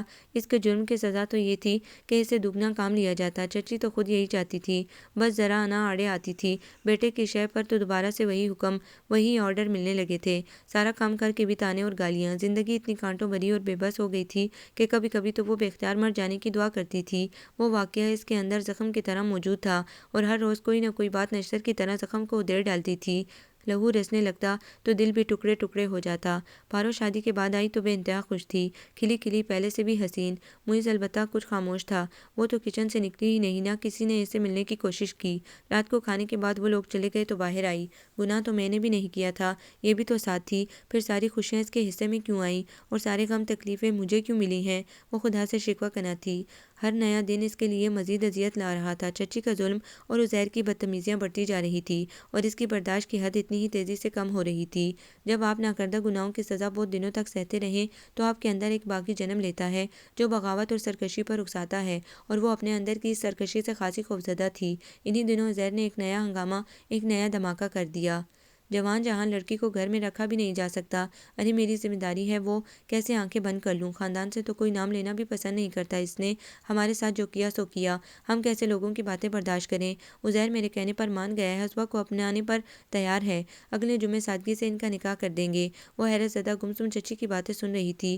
دادو الگ پریشان تھی، یہ کیسے کایا پلٹ ہو گئی؟ کہاں اس کی شکل تک دیکھنے کی روادار نہ تھی، اور کجا عزیر جیسے لاڈلے کی بیوی بنانا، اور عزیر کیسے مان گیا؟ دادو شاید کچھ سمجھ گئی تھی۔ دادو، یہ کیا ہو رہا ہے؟ چچی نے کیا کہا؟ عزیر: نہیں دادو، وہ تو مجھے جینے نہیں دیتا، اور پھر تو نہیں۔ وہ بری طرح خوفزدہ ان سے لپٹی رو رہی تھی، وہ بھی سب جانتی تھی، مگر انکار کی جرأت تھی نہ جواز۔ ایک لحاظ سے تو مطمئن تھی، کم از کم وہ شادی شدہ حیثیت سے تو اس گھر میں کچھ نہ کچھ مقام پا لے گی۔ اس طرح تو دوہری اذیت تھی، اس کی حفاظت کا خوف اور عزیر کی دیدہ دلیری۔ جوان لڑکی، کب تک وہ اسے اپنے پلو سے باندھ سکتی تھی؟ آج دم نکل جائے تو کون وارث ہوگا؟ اسے ایک طرح سے حفاظت اور تحفظ مل جائے گا، گھر میں ایک باعزت مقام اور رتبہ ہوگا، ہو سکتا ہے رضیہ کی بھی سختی اور نفرت کم ہو جائے۔ مگر دادو، اگر یہ سب نہ ہوا تو؟ عزیر کو تو کھلی چھٹی مل جائے گی، وہ تو مجھے جینے نہیں دے گا۔ وہ خوف سے رو رہی تھی۔ اب کون سا جینے دیتا ہے؟ پھر کم از کم ایک مضبوط رشتہ تعلق تو ہوگا، ہو سکتا ہے اسی کے صدقے سے تیری مشکل حل ہو جائے، اور میں بھی کب تک زندہ رہوں گی؟ میرے بعد تیرے ساتھ اس گھر میں نہ جانے کیا سلوک ہو۔ تحفظ سب سے بڑی چیز ہے، باڑ کانٹوں کی بھی ہو تو حفاظت کرتی ہے۔ اس لڑکے کی حرکتیں اور اس کے انداز، شاید اللہ کو یہی منظور تھا۔ دادو اسے پورا دن سمجھاتی رہی تھی، ان کی باتوں میں وزن تھا۔ عزیر کی نظروں میں آج کل جو کچھ تھا بری طرح سہما دیتا تھا۔ دادو کا سایہ تھا جو وہ محفوظ تھی، ورنہ چچی تو بیٹے کو اور شے دیتی۔ دیکھ، اپنا گھر کسی کے نام نہ لکھ دینا، یہ مضبوط ہتھیار جب تک تیرے پاس رہے گا تو محفوظ رہے گی، ورنہ تو تجھے ایک دن بھی یہاں نہ رہنے دیں گے۔ ارے کیا کروں بیٹا، ہی زن مرید ہے، یتیم بے سہارا، بانجی کا بھی خیال نہیں۔ کیسی کیسی مصیبتیں پڑی، کیا مجال جو ماں کو پوچھا ہو آ کر۔ وہ بھی سمجھتی تھی کہ گھر ایسی پرکشش چابی تھی جو چچی جیسی عورت کو بھی کھینچ لائی تھی۔ بہرحال انکار اقرار کی گنجائش نہ تھی، اور دادو کی تسلیاں سمجھانا بجھانا تو محض فارمیلٹی تھی، دل کا بہلاوا، ورنہ وہ نہ بھی خوش ہوتی۔ سمجھتی یہ تو ہونا تھا، کمزور شخص ہارنے پر بھی اپنی انا کی تسکین کو بہلاوے تلاش کر لیتا ہے کہ یہ سب سے آسان بات بس میں ہوتی ہے۔ اگلے جمعے سادگی سے اس کا نکاح چند لوگوں کی موجودگی میں عزیر سے ہو گیا۔ ایک ہی گھر، وہی لوگ، وہی باتیں، سب کچھ وہی تھا، محض کمرہ بدلا تھا۔ چچی تو یہاں بھی فائدے میں رہی تھی، لوگوں کی ہمدردیاں، تعریفیں اور شاباش خوب سمیٹی تھی۔ خدا ترس، رحم دل اور عظیم عورت، یتیم، بدنام، چور لڑکی کو بہو بنانے والی، بڑے دل کی مالک۔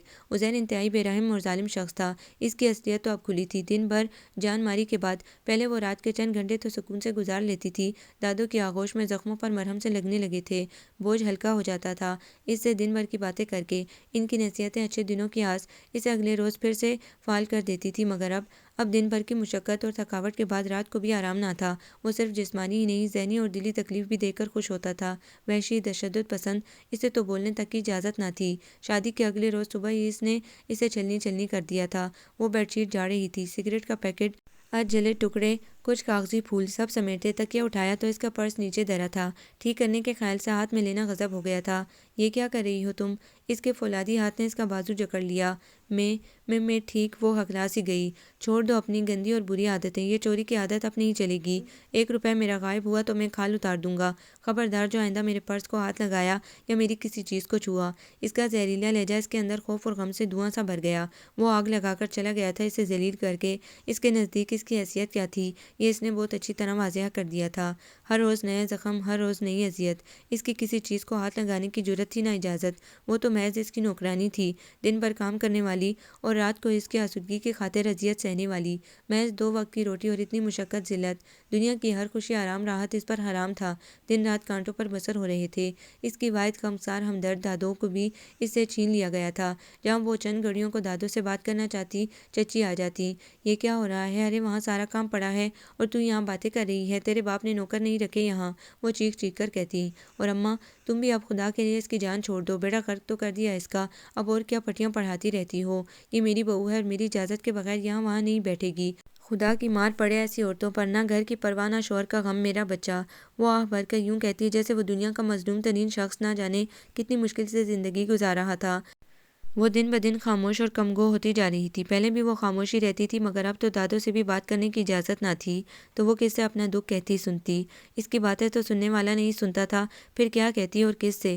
یہ خاموشی جو دن رات اسے اندر ہی اندر کھوکھلا کر رہی تھی، دادو کو بھی نیم جان کر گئی تھی۔ یہ تو عزوہ تھی جس کی خاطر انہوں نے ہمت باندھی تھی، مگر اب وہ بھی پرائی تھی، اور اس پر دن رات جو ظلم ہوتے تھے نظروں سے چھپے نہ تھے۔ طبیعت کئی دنوں سے خراب تھی، مگر ظاہر نہیں کیا۔ اس روز وہ صبح صبح کچن میں کام کر رہی تھی جب شبانہ کی چیخ نے دل دہلا دیا۔ دادو رات کے نہ جانے کون سے پہر اس دنیا کے سارے غم اور فکروں سے آزاد ہو کر اپنے مالک حقیقی سے جا ملی تھی، اور اسے یوں لگا جیسے آج وہ واقعی یتیم مسکین ہو گئی ہو، بے سہارا، لاوارث۔ اس کے جذبات، احساسات سب ختم ہو گئے تھے۔ وہ مشین بن گئی تھی، کام کام اور بس کام۔ بےحد کمزور جسم، زرد رنگ، الجھے بال، آنکھوں کے گرد ہلکے۔ وہ کمزور جسم تو تھی ہی کہ اس جیسی لڑکیاں جن کی زندگیاں دوسروں کے رحم کرم پر ہوں، بمشکل جیتی اور سانس لیتی ہیں، مگر اب تو حال ہی برا تھا۔ اس دن چھٹی کا دن تھا اور وہ حسب معمول کچن میں کام کر رہی تھی۔ گرمی بھی خاصی زیادہ تھی، اسے شدید پیاس محسوس ہو رہی تھی۔ کھڑے ہو کر باسکٹ سے گلاس اٹھایا، کولر سے پانی ڈالنے کو جھکی تو شدید چکر آ گیا، گلاس ہاتھ سے چھوٹ کر نیچے جا گرا تھا۔ اس نے گرنے سے بچنے کو شیلف تھامنا چاہا، مگر وہ اس کی پہنچ سے دور تھا۔ منہ سے نکلنے والی چیخ بے ساختہ اور بلند تھی، اس کا ذہن اندھیروں میں ڈوب گیا۔ یہ بہت کمزور ہے، بہت زیادہ کمزور، خون کا قطرہ تک نہیں۔ یہی حال رہا تو بچہ زندہ نہیں رہے گا۔ رضیہ، کچھ اس کا خیال کر، یتیم لاوارث بچی سے نفرت کرتی ہے، اب تو یہ تیری بہو اور پوتے کی ماں بننے والی ہے۔ اس کی بند آنکھیں اور کان یہ سب سن کر حیرت سے کھل گئے تھے۔ اس نے سفید دوپٹے میں سانولے چہرے والی دایا اماں کو دیکھا، ماں، بچہ، میرا بچہ۔ چچی کا کیا رد عمل تھا؟ خوشی یا افسوس، دکھ یا غم؟ کیسی طبیعت ہے بیٹی تیری؟ توبہ توبہ، تیرا تو بہت ہی برا حال ہے، لگتا ہے جیسے صدیوں سے کچھ نہیں کھایا۔ اپنا خیال کر بیٹی، تو بچے کی ماں بننے والی ہے۔ وہ خاموش ایکٹک انہیں دیکھ رہی تھی۔ میں جانتی ہوں سب کچھ، پر مجھے تیرے اوپر لگے الزام پر ذرا یقین نہیں۔ رضیہ کو اور اس کی فطرت کو میں خوب سمجھتی ہوں، اس کے ڈر سے لوگ یہاں نہیں آتے۔ سنبھال خود کو، تیرا بچہ تیری ڈھال بنے گا، میں عزیر سے بھی بات کروں گی۔ اتنی سی ہمدردی پر ہی وہ سسک پڑی تھی۔ بہت عرصے بعد کسی نے دادوں کے لہجے اور انداز میں بات کی تھی، اس کے اندر برف پگھلنے لگی۔ خدا سے دعا مانگا کر، نماز پڑھا کر، اللہ تیری مشکل حل کرے، میں تجھے دیکھنے آتی رہوں گی، فکر نہ کرنا۔ اور ایک بات یاد رکھ، جو خود اپنی پرواہ نہیں کرتے، ان کی طرف کوئی توجہ نہیں دیتا، اللہ مدد کرے گا۔ اللہ میری مدد نہیں کرتا، وہ میری مشکل حل نہیں کرتا، اسی لیے تو میں مانگتی نہیں ہوں۔ اب کیا رہ گیا ہے میرے پاس؟ میری دادوں میری وجہ سے مر گئیں، میرے غم نے جان لے لی ان کی۔ وہ حد درجہ مایوس تھی۔ مایوس نہ ہو، وہ آزماتا ہے بار بار اور پھر نوازتا بھی تو ڈھیروں طرح سے ہے۔ دیکھ تجھے بھی دے گا، تو مانگ تو صحیح۔ وہ بندوں سے مایوس نہیں ہوتا، تو اس سے مایوس ہو گئی ہے۔ اپنے بچے کی سلامتی کی دعا کیا کر۔ دائی اماں نے عزیر اور چچی سے کیا کہا تھا یہ معلوم نہیں ہو سکا، البتہ چچی کے انداز میں تھوڑا بہت فرق ضرور آیا تھا۔ کام تو وہ اسی طرح کرتی تھی، مگر ان کے گالی گلوچ اور تانوں میں کمی آ گئی تھی۔ عزیر البتہ اسی طرح تھا، وہ بدلنے والا نہیں تھا۔ اس نے بڑے طنز سے اسے لیٹے دیکھ کر کہا تھا، یہ ڈھکوسلے آرام کے بہانے چھوڑو، ساری دنیا کی عورتیں بچے پیدا کرتی ہیں، انوکھی نہیں ہو تم۔ اور جس بچے کے لیے باپ کے یہ جذبات ہوں، اس کی دنیا میں آنے کے بعد کیا اہمیت ہوگی؟ یہی وہ سوچ تھی جس نے اس کے دل کو مزید سخت بنا دیا تھا۔ نفرت سی ہوتی تھی اسے آنے والے وجود سے۔ پارو بہت عرصے بعد آئی تھی، اکیلی، معیز نہیں تھا ساتھ۔ اسے دیکھ کر بہت دیر تک گھورتی رہی، خاموشی سے کچن میں مصروف رہی، پھر اپنے کمرے میں آ گئی۔ میں اندر آ جاؤں؟ اس نے حیرت سے اسے دیکھا اور اٹھ بیٹھی۔ اس کا خیال تھا وہ چلی گئی ہوگی۔ کیسی ہو تم؟ اس نے سر جھکا لیا۔ کتنے عرصے بعد خیال آیا تمہیں؟ ٹھیک ہوں، سر اٹھا کر کہا۔ بہت کمزور ہو رہی ہو، اپنا دھیان رکھا کرو۔ اس نے ایک بار پھر سر اٹھا کر اسے بغور دیکھا۔ تمہیں میرا خیال کیسے آ گیا؟ میں یہاں ہی ہوں 2 دن، کل تیار رہنا، تمہیں ڈاکٹر کے پاس لے جاؤں گی۔ وہ اٹھتے ہوئے اس سے کہہ کر باہر نکل گئی۔ کئی ثانیے وہ حیرت زدہ سی دیکھتی رہی ہلتے پردے کو۔ کیا وقت بدل رہا ہے یا یہ بھی کوئی نیا دھوکہ ہے؟ دوسرے دن اس کے منع کرنے کے باوجود وہ اسے لیڈی ڈاکٹر کے پاس لے آئی تھی۔ اس نے چیک اپ کے بعد کمزوری کے بہت سے انجیکشن اور سیرپ لکھ دیے تھے، جو اس نے واپسی پر میڈیکل اسٹور سے خرید لیے تھے۔ اب وہ اکثر آ جاتی۔ 1 سال معیز کے ساتھ سنگاپور گزارا تھا، مگر اب نہ جانے کیا بات تھی کہ معیز اس کے ساتھ نہیں ہوتا تھا۔ وہ آتی اور بہن کے ساتھ کمرے میں گھس جاتی، گھنٹوں نہ جانے کیا کیا باتیں کرتی تھی۔ پھر وہ اس کے پاس آ جاتی، حال احوال پوچھتی، دوائیاں چیک کرتی، اس سے باتیں کرتی، حالانکہ جواب کبھی نہیں ملا، خود ہی بول بول کر چلی جاتی۔ اکثر ہفتہ ہفتہ رہتی تھی، اور یہ ہفتہ بھر ازواں کے لیے خاص نعمت تھا۔ وہ اسے کم سے کم کام کرنے دیتی تھی، دواؤں اور غذاؤں کا مکمل خیال رکھتی۔ اس کے یہاں ہونے سے عزیر بھی انسانیت کی جون میں رہتا تھا۔ وہ آہستہ آہستہ پگھل رہی تھی۔ پارو کی توجہ ہمدردی، جس کی ساری عمر متلاشی رہی تھی، مضبوط سہاروں کی ضرورت اس نے ہمیشہ محسوس کی تھی، اور اب پھر ایک مضبوط سہارا اس کے لیے آسانیاں پیدا کر رہا تھا، اس کے دکھ اور پریشانیاں چن رہا تھا۔ اس نے خود مضبوط ہونے کی کبھی کوشش ہی نہیں کی تھی۔ اس کی صحت بہتر ہو رہی تھی، مسلسل نگہداشت سے اس کے چہرے کی رونق بھی بحال ہو رہی تھی۔ اب وہ پارو کی باتوں کا جواب بھی دیتی تھی۔ پتھر پر بھی مسلسل بوند گرے تو شگاف ڈال دیتی ہے، وہ تو انسان تھی، کمزور، غمزدہ اور تنہا۔ پارو، کیا تم یہی سمجھتی ہو کہ وہ لاکٹ میں نے ہی چرایا تھا؟ بہت دنوں سے ذہن میں اٹھتا یہ سوال آج نوک زبان پر آ گیا تھا۔ اس نے بےحد غور سے اس کے چہرے کو جانچا۔ چھوڑو پرانی باتیں، جو ہو گیا سو ہو گیا، سوائے دکھ کے کچھ نہیں ملتا۔ مگر پارو، اتنا تو وہ بھی سمجھ گئی تھی کہ اس نے ٹالا ہے اسے۔ وقت اور حالات نے کچھ نہ کچھ تو اسے سکھا ہی دیا تھا، حالانکہ اس سیکھنے کی بڑی بھاری قیمت ادا کی تھی اس نے۔ او ہو، چھوڑ دو ان فضول گزری باتوں کو۔ تم نے انجیکشن لگوایا، میں نے عزیر سے کہا تھا تمہیں ڈاکٹر کے پاس لے جائے۔ وہ اس موضوع پر جیسے کوئی بات بھی کرنا نہیں چاہتی تھی۔ اس نے بھی زیادہ زور نہیں دیا۔ جوں جوں ڈلیوری کے دن قریب آ رہے تھے، پارو کی مہربانیاں اس پر بڑھ رہی تھیں۔ اب تو چچی اور عزیر کا رویہ بھی بہتر ہو گیا تھا۔ محبت نہ صحیح، نفرت کا کھلم کھلا اظہار بھی نہ تھا۔ پارو اکثر یہاں رہتی تھی، مگر اس کی ہنسی پہلے والی نہ تھی۔ اس کا چہرہ پہلے کی طرح شاداب اور تر و تازہ نہ تھا۔ وہ ہر وقت کھوئی کھوئی سی پریشان سی رہتی تھی۔ ندامت اور کچھ ہو جانے کا خوف اس کی آنکھوں میں ہلکورے لیتا رہتا تھا۔ مگر وہ یہ جان کر حیران رہ گئی، چچی اپنی بہن کی وجہ سے، عزیر اپنی خالہ کی وجہ سے اتنا پریشان تھا، اور اس کی طرف سے لاپرواہی کی وجہ بھی یہی تھی کہ وہ اپنے غم میں مبتلا ہو گئے تھے۔ اسے بالکل بھی علم نہ ہو سکا، وہ اتنی خود میں مگن تھی۔ مگر یہ غم کیا تھا اور پارو کیوں دکھی تھی؟ ان سب کا جواب اسے معلوم نہ تھا، نہ کسی نے بتایا۔ 1-2 بار پارو سے پوچھا تو اس نے ٹال دیا، کریدنے کی عادت اس کی نہ تھی۔ جو ہوگا پتہ چل جائے گا۔ مجھے معاف کر دو ازواں، پلیز مجھے معاف کر دو، مجھے اجڑنے سے بچا لو، میرا گھر تباہ ہو رہا ہے، مجھے میرے کیے کی سزا مل رہی ہے۔ اتنے مہینوں کی جامد خاموشی اور گھٹن آج برس پڑی تھی۔ وہ سیدھی اسی کے کمرے میں آئی تھی اور آتے ہی اس کے ہاتھ تھام کر رونا شروع ہو گئی تھی۔ اس نے حیرت سے اس کے الفاظ سنے۔ اس کے چہرے پر شکست اور دردماندگی کی لکیریں سی کھینچی تھی، جیسے گیلی مٹی میں دھوپ کی تمازت اور دراڑیں سی پڑ جاتی ہیں۔ یہ خوبصورت چہرہ اتنا بوڑھا اور بدصورت کیسے ہو گیا تھا؟ اس کے نقوش غور سے دیکھتے ہوئے وہ حیرت زدہ تھی۔ میں کیا کر سکتی ہوں؟ کس بات کی معافی؟ مجھے کھل کر بتاؤ تو صحیح۔ بہت دیر بعد اس نے پوچھا۔ وعدہ کرو عزوہ، وعدہ کرو وہ تم سب کچھ سن کر ناراض نہیں ہوگی، مجھے معاف کر دو گی۔ میرا گناہ بہت بڑا ہے، میں بہت گھٹیا اور پست ذہن عورت ہوں، مگر تم تو بہت عظیم ہو، بہت اچھی، تم مجھے معاف کر دینا۔ مگر مجھے بتاؤ تو صحیح، تم نے کیا کیا ہے جس کی معافی چاہتی ہو؟ اس کی ایک ہی رٹ سن کر وہ جھنجھلا کر بولی۔ یقیناً اہم اور گمبھیر مسئلہ تھا، ورنہ اس اجنبی لڑکی کو وہ اتنے اونچے سنگھاسن پر بٹھانے والی نہ تھی۔ وہ دراصل وہ کچھ ہچکچائی، پھر شروع ہو گئی۔ میں معیز علی سے محبت کرتی تھی، بہت زیادہ۔ میں اس پر اپنا حق سمجھتی تھی، اس کے بغیر جینے کا تصور بھی محال تھا۔ مجھے اس کے جذبات کا علم نہیں تھا، نہ کبھی پوچھنے کی زحمت کی تھی۔ مجھے اعتماد تھا کہ وہ میرے علاوہ کسی کا نہیں ہو سکتا، اور میرا اعتبار بہت ناپائیدار تھا۔ جب اس نے تم سے محبت کا ذکر کیا اور شادی کا کہا تو میں حیرت زدہ رہ گئی۔ میرے محوم گمان میں بھی نہ تھا کہ وہ تم سے۔ میں اس پر اپنا حق سمجھتی تھی، اسے صرف میرا ہونا تھا، ورنہ کسی کا بھی نہیں۔ یہ میرا اٹل فیصلہ تھا، وہ تمہارا بنتا مگر تھوڑے عرصے کے لیے، اور اس عرصے بعد اسے مکمل میری طرف پلٹنا تھا۔ اور میں نے ایک منصوبہ بنایا۔ اس کی سانس سینے میں اٹک گئی تھی، دم بخود سن رہی تھی۔ ایک دم ذہن میں دھماکہ سا ہوا، دل میں انجن کی دھمک تھی۔ وہ لاکٹ، وہ میں نے تمہارے بیگ میں چھپایا تھا تاکہ تم پر چوری کا الزام لگے، معیز تم سے نفرت کرے اور انکار کر دے شادی سے۔ مجھے یقین تھا کہ وہ اتنا باہمت اور عظیم نہیں جو اس الزام کے بعد بھی تمہیں اپنا لے گا، اور یہ سچ ثابت ہوا۔ میں نے اسے سمیٹ لیا، وہ میرا بن گیا۔ اس کی آنکھیں پترائی ہوئی تھی، وہ لب سختی سے بند تھے۔ تو پارو، وہ تم تھی، تم۔ اس کے اندر ہنگامہ برپا تھا۔ کبھی کبھی اسے گمان گزرتا کہ اس کے ساتھ اس وقت پارو تھی، تیسرا کوئی فرد نہ تھا، مگر وہ اپنے گمان کو اپنا شک سمجھ کر جھٹلا دیتی تھی، اور یہ گمان سچ تھا۔ اور یہ بھی سچ تھا کہ معیز علی بہت کم حوصلہ تھا، وہ صرف زبانی کلامی تو اس سے محبت اور آزمائش کے بلند بانگ دعوے کر سکتا تھا، مگر در حقیقت اپنے کہے ہوئے الفاظ پہ محض چند گھنٹوں بعد ہی منحرف ہو گیا تھا۔ اس کے اندر سے برسوں پرانا ایک کانٹا نکل گیا۔ ایک دم وہ پرسکون سی ہو گئی۔ وہ محض اس شخص کی باتوں کے سیر میں جکڑی ہوئی خود کو مجرم سمجھتی تھی کہ اس کی وجہ سے معیز علی کو خاندان بھر کی کیا کیا نہ سننا پڑی تھی۔ اپنی ضد منوانے کا انجام۔ مگر آج پارو کے منہ سے اس کی اصلیت اور کمزوری سن کر وہ سارے جرم ناکردہ لگے۔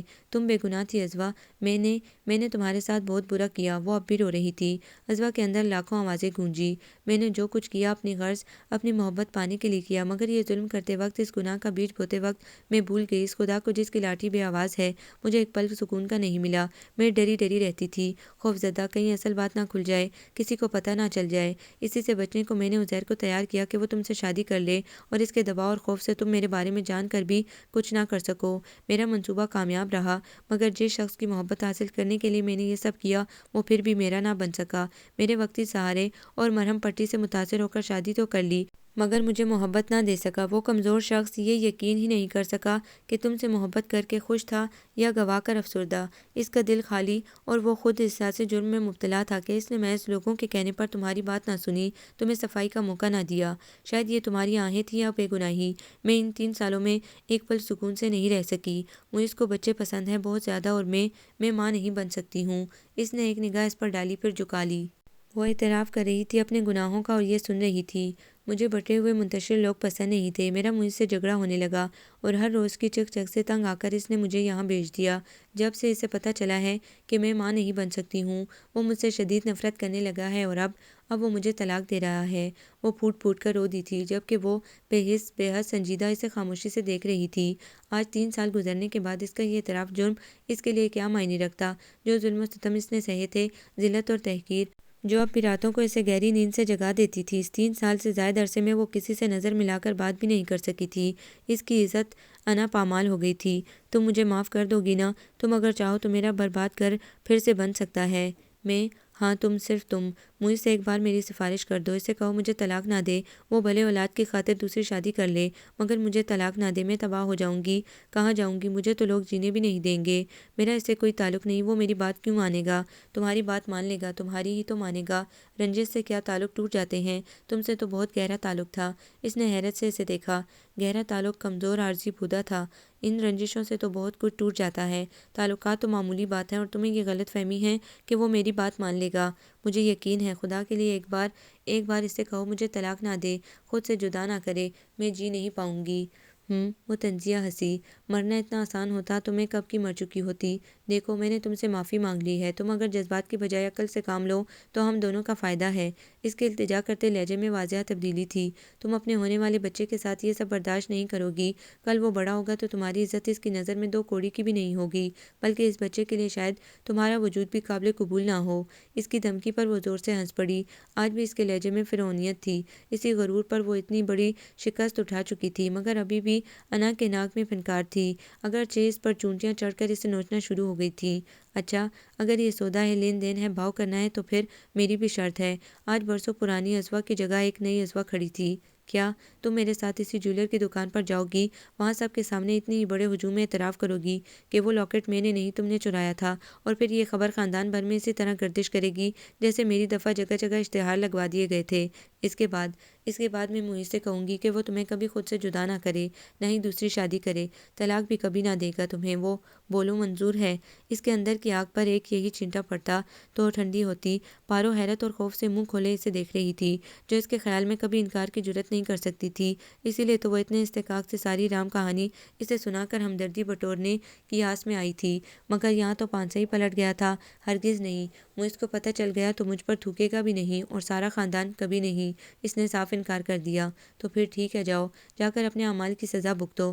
خدا کی ذات کو نظر انداز کر کے زندگیوں کے فیصلے اپنے ہاتھ میں لینے والوں کا انجام بدترین ہوتا ہے۔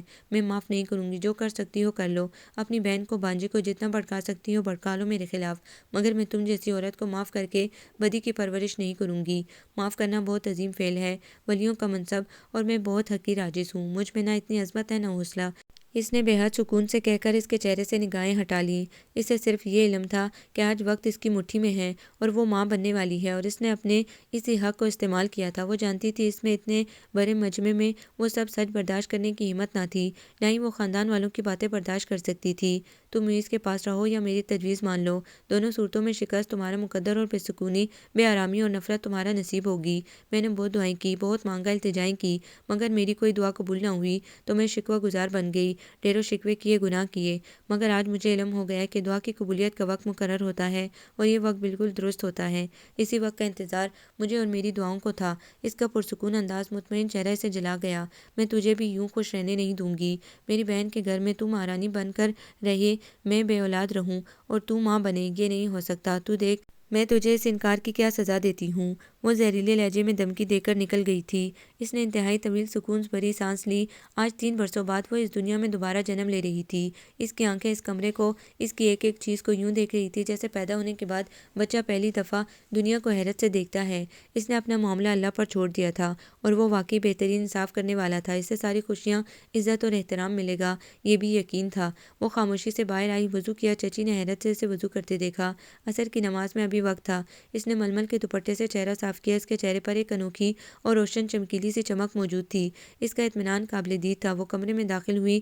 عزیر چارپائی پر لیٹا تھا۔ اس نے سکون سے میز پر سے جائے نماز اٹھائی اور قبلہ رو بچھا کر نفل کی نیت باندھ لی۔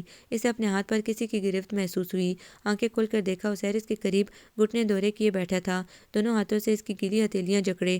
دھند میں واضح تو نظر نہیں آ رہا تھا، مگر جو نظر آ رہا تھا وہ بے حد واضح اور خوبصورت تھا۔ میں نے سب کچھ سن لیا ہے، مجھے شرم آ رہی ہے تمہارے سامنے بیٹھتے ہوئے۔ میں اتنا گھٹیا اور کانوں کا کچا تھا کہ آنکھ بند کر کے خالہ کی باتوں پر یقین کرتا گیا۔ امی کی تائید سونے پر سہاگا تھی۔ مجھے تم سے بہت محبت تھی، باوجود اس کے کہ میں تمہارے ساتھ اچھا سلوک نہیں کرتا تھا، مگر میں تم پر نہ جانے کیوں اپنا حق سمجھتا تھا، اور اسی لیے دھون سے کام نکلواتا تھا۔ مجھے تمہاری مجھ سے منگنی پر بھی کوئی خوشی نہیں تھی، اسی لیے تمہیں ستاتا رہا، مگر خود میں اتنی ہمت نہ تھی کہ امی سے خواہش کا اظہار کرتا۔ وہ باتوں باتوں میں مجھے جتا چکی تھی کہ جو میں چاہتا ہوں انہیں منظور نہیں۔ پھر چوری والا واقعہ ہو گیا۔ مجھے اس واقعے پر شدید دکھ تھا، اسی لیے تم سے بولا نہیں۔ مجھے یقین نہ تھا کہ تم یہ حرکت کر سکتی ہو، مگر خالہ اور معیز نے خود مجھے بتایا۔ وہاں میرا ایک دوست بھی تھا، اس نے بھی تائید کی تو مجھے شدید حیرت کے ساتھ ساتھ غصہ بھی آیا۔ بعد میں منگنی ٹوٹنے کے بعد ایک بار دادو نے مجھے ایک رات بلا کر درخواست کی کہ میں تم سے شادی کر لوں۔ انہوں نے مجھ سے تمہاری بے گناہی کے بارے میں بھی بہت کچھ کہا۔ میں اس وقت صرف ان کی خاطر مان گیا۔ امی سے بھی منوانا آسان نہ تھا، مگر ابو نے تمہارے گھر اور انکل کی بینک والی رقم کے لالچ میں انہیں منا لیا۔ یوں تم سے شادی ہو گئی۔ یہ میری دلی تمنا اور دیرینہ خواہش تھی، مگر تمہاری چوری کے بعد مجھے تم پر بہت غصہ تھا۔ مزید خالہ اور امی کے شر انگیز پروپیگنڈے پر میں نے تم پر ظلم و ستم کی انتہا کر دی۔ میں یہ سب نہیں چاہتا تھا، کبھی نہیں، مگر مجھ سے سب کچھ ہوتا رہا، اور اب آج میں اس جائے نماز کے اوپر بیٹھ کر اعتراف کرتا ہوں کہ میں نے تم پر بہت ظلم کیا، اور میں تم سے معافی مانگتا ہوں۔ آئندہ میں تمہیں کبھی دکھ اذیت نہیں دوں گا، یہ میرا وعدہ ہے۔ تم جو بھی فیصلہ کرو گی مجھے قبول ہے، تم پر کوئی دباؤ نہیں ہے، میں ہر سزا سننے کے لیے تیار ہوں۔ اس کی ہتھیلیاں گیلی تھی، عزیر کے آنسو انہیں تر کر رہے تھے۔ اس نے حقیقی خدا کے دربار میں بیٹھتے ہوئے مجازی خدا کو دیکھا اور اس کے ہاتھوں پر سر ٹکا کر رو دی۔ معافی میں فرق ہوتا ہے۔ ایک معافی وہ تھی جو پارو مانگ رہی تھی، اور ایک معافی یہ عزیر نے مانگی تھی، جسے اس نے لمحہ بھر بھی توقف نہ کیا تھا اور معاف کر دیا تھا۔ رونا نہیں، بہت رولی ہو، اٹھو مجھے جگہ دو، میں بھی شکرانے کے نفل ادا کر لوں۔ اس نے مسکراتے ہوئے اس کے ہاتھ تھام کر اسے بیڈ پر بٹھا دیا۔ آپ کو یہ ناول کیسا لگا؟ کمنٹس میں اپنی رائے ضرور دیں۔ ہمارے چینل کو لائک کریں، سبسکرائب کریں، شیئر کریں۔